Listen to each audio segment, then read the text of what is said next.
The Department of Defense has a mission spanning all across the globe.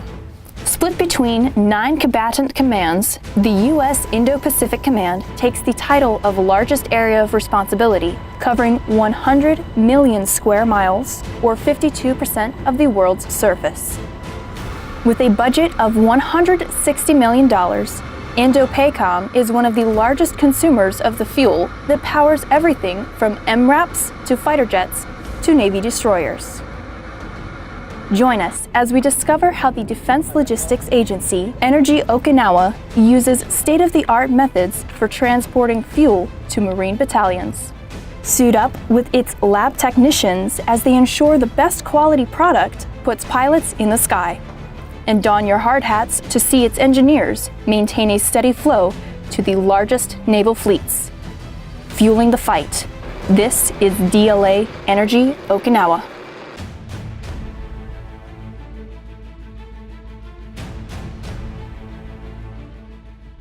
All the fuel on Okinawa, jet fuel, naval fuel, even the stuff that you're buying at the AFES gas station is either contracted or flows directly through our pipeline to the customer.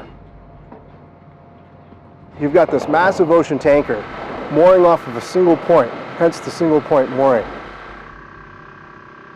We're talking about anywhere from 6 to 10 million gallons per vessel, so it's a pretty significant operation. It's not enough to just store the fuel. It has to be tested in order to ensure the quality is safe to use and will get the job done.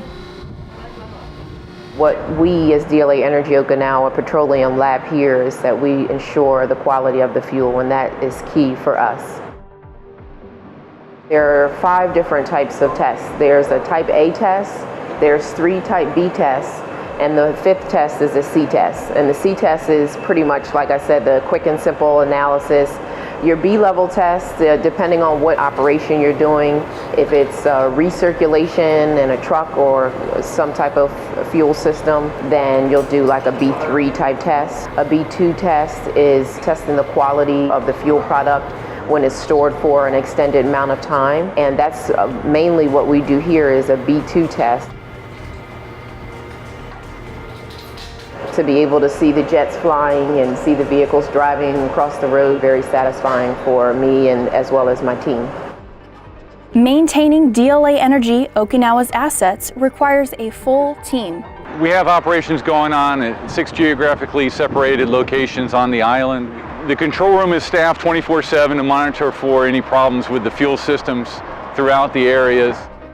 We have a great team of Japanese employees, MLCs, handling the mission, and then we combine with them and operate. The number one job is the operation itself. Their mission is very important, and supporting the warfighter is very important to DLA Energy. The maintenance team performs over 4,000 scheduled work services every year, managing 7 fuel terminals, 6 pump stations, and over 78 miles of pipeline stretching across the island. Preventive maintenance is important because it keeps the system running smooth.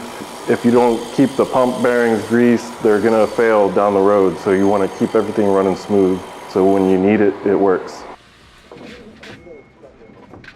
We have a 78-person section, including 75 local nationals and 3 U.S. civilians. We definitely need the local MLCs to get the job done. They're the ones out in the field every day turning the wrenches. So without them, the mission doesn't happen.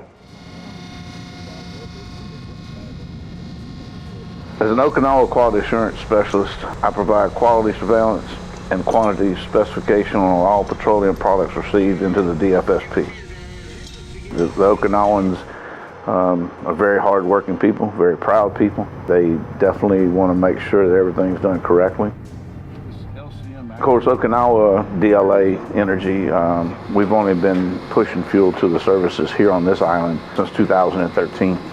Even though we were supplying the Army with the fuel that the Army was using to push. So we've always been supplying the fuel to these guys. It's just that now we're more hands-on than we were prior to the Army being here.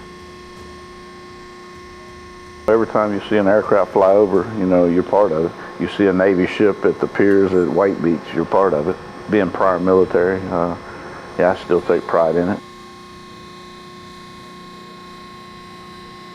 We really do have a family here. All the way down from the people on the ground performing that operation, all the way up to the echelons of leadership.